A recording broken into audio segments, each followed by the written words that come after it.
Buenas noches a todos. Como me toca ser el último, voy a ser estricto en el cumplimiento del tiempo.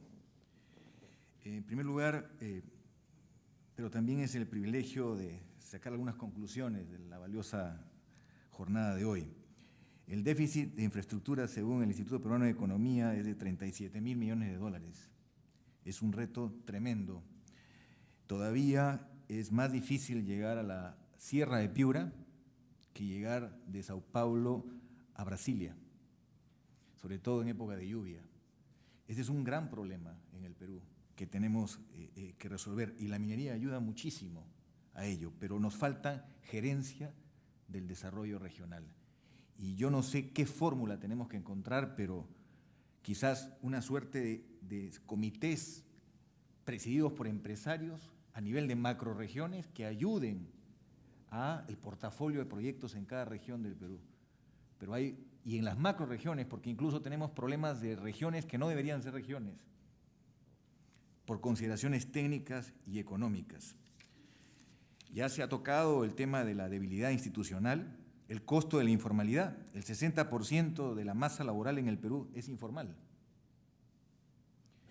Tenemos una marcada ausencia de meritocracia que empieza a corregirse hoy, pero que falta una solución definitiva con una nueva ley de carrera pública.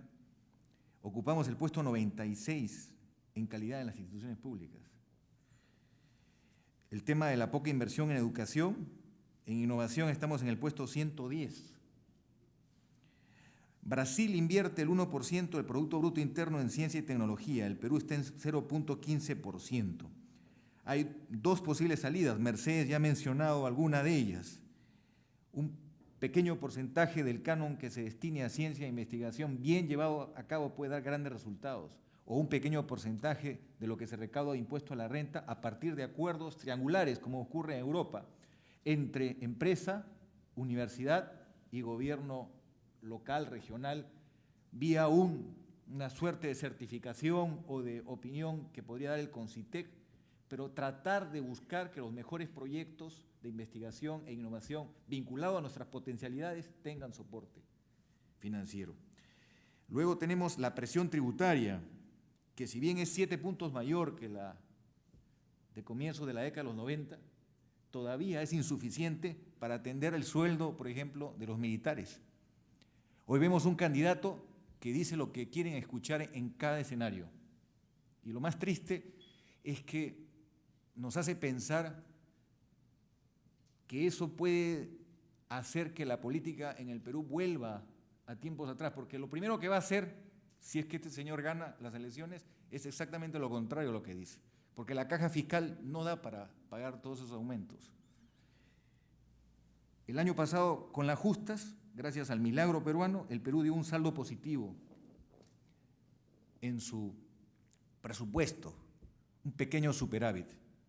Pero no podemos con ese pequeño superávit manejar el doble, el triple del aumento de los sueldos para todos. Para eso tenemos que conseguir que esos policías, que esos militares, que esos maestros sean los principales recaudadores de impuestos, porque en el Perú el problema no es de más impuestos, sino de que no le saquemos la vuelta a nuestro propio país. Tenemos todavía 6 millones de peruanos, a pesar del gran esfuerzo realizado, que no tienen luz.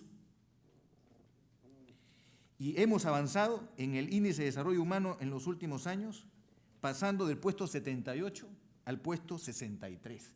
Esa es la noticia fresca que acaba de darnos el Programa de Desarrollo de Naciones Unidas. Pero yo quisiera plantear rápidamente dos interrogantes. ¿Qué hacer frente al problema de la contaminación hoy en el Perú, que según el Banco Mundial llega a 4.4% del Producto Bruto Interno al día de hoy? ¿Qué hacer con el cambio climático, que nos obliga a cambiar de manera más agresiva nuestra matriz energética? Y en el tema de la educación, hemos avanzado en comprensión lectora, pero ¿cuál es el avance? De 15% a 23%. Quiere decir, como decía el poeta Vallejo, hay, hermanos, mucho que hacer. Hay una contradicción. ¿Cuál es la contradicción? El 95% de niños aprueba todos los años. a pesar de que no sabe leer bien, no sabe interpretar bien. Quiere decir que estamos acostumbrados a vivir de la mentira y del engaño. Y eso tiene el consentimiento de nuestros padres de familia. Hay un problema de cultura de valores en el Perú muy grande y que nos lleva a encontrar tanto taxista que nos dice soy profesional, pero no puedo ejercer mi profesión. Tenemos el doble de universidades que el Reino Unido, pero ¿cuántas lo son en realidad? El tema de la acreditación y la certificación de la enseñanza. Hay 40.000 escuelas públicas. Se ha mejorado la infraestructura del 15%. Un avance, pero ¿cuánto falta por hacer? 41.000 docentes de los 300.000 pasan a la carrera pública magisterial con este gobierno. Pero miren ustedes, falta la gran mayoría que no quiere, que no puede y que no logra pasar el mínimo de la nota probatoria. Quiere decir que el reto es enorme. En temas de energía, tenemos que ir a un relanzamiento del plan de masificación del gas natural, pero dándole un uso eficiente, ya no más en generación eléctrica, sino en transporte, en industria y en hogares, donde tiene un impacto menor sobre las reservas y nos ayuda a darle competitividad a nuestra economía. Hemos logrado 200.000 autos con la matriz energética convertida al día de hoy, más del 10% del parque de automotor nacional, pero falta llegar con concesiones de distribución en base a sistemas virtuales de suministro de gas en las principales ciudades del Perú. ¿Por qué no usar la tecnología del gas natural licuefactado en Arequipa, en el Cusco, en Chiclayo? Sería el inicio de la generación de una demanda por gas y nos ayudaría muchísimo a acabar con esta campaña muy fuerte de los extremos que tanto daño le hacen al Perú, que es decir, ¿por qué el gas no llega? Porque la gente no sabe que en la tarifa eléctrica ya el gas está presente. Entonces, volvemos al discurso para llevar los tanques y el himno nacional a las instalaciones y luego pagar la gran cuenta millonaria, como ya ocurrió en el Perú, porque estamos en un mundo sujeto a reglas.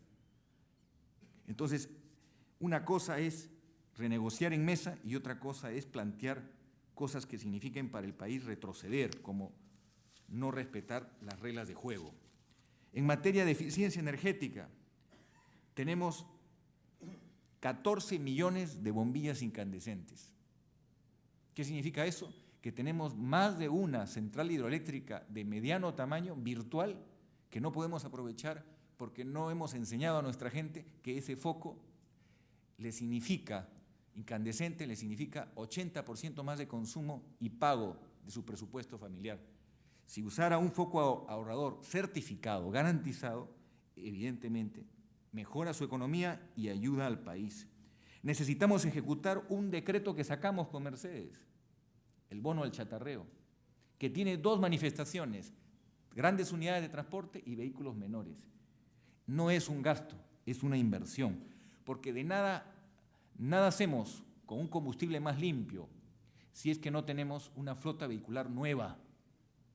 Aquí en el Perú, en el caso de transporte, es 15 años promedio de antigüedad, la flota, sobre todo que utiliza diésel. Y diésel que en el resto del Perú, salvo Lima y Callao, todavía tiene 5.000 partes por millón de contenido de azufre. Entonces, este es un tema importante, porque ese 4.4% de impacto sobre la economía tiene que ver con salud pública, por ejemplo. La gente que se enferma en las ciudades. Hay una inmoralidad. El día de hoy ha habido una reunión con la ministra de Justicia muy importante sobre corrupción. Se ha debido plantear el tema de que por qué se ha aprobado otra postergación de la importación de vehículos usados. Eso es una inmoralidad. Y hay que decirlo con nombre propio. Ya es hora de que en el Perú rompamos el pacto infame, como decía González Prada, de hablar a media voz. Es inmoral renovar la autorización de importar vehículos usados. Eso le hace daño a nuestros hijos, nos hace daño a nosotros. Y el Perú ya no está en condiciones de ser considerado un país de segunda clase. En el mundo entero se nos mira con respeto. Hagamos eso en el frente interno. Tenemos programas muy buenos que tienen que ver con mejora de calidad de vida en el sector rural. Cocinas mejoradas, por ejemplo, porque muchos niños se enferman con los humos contaminantes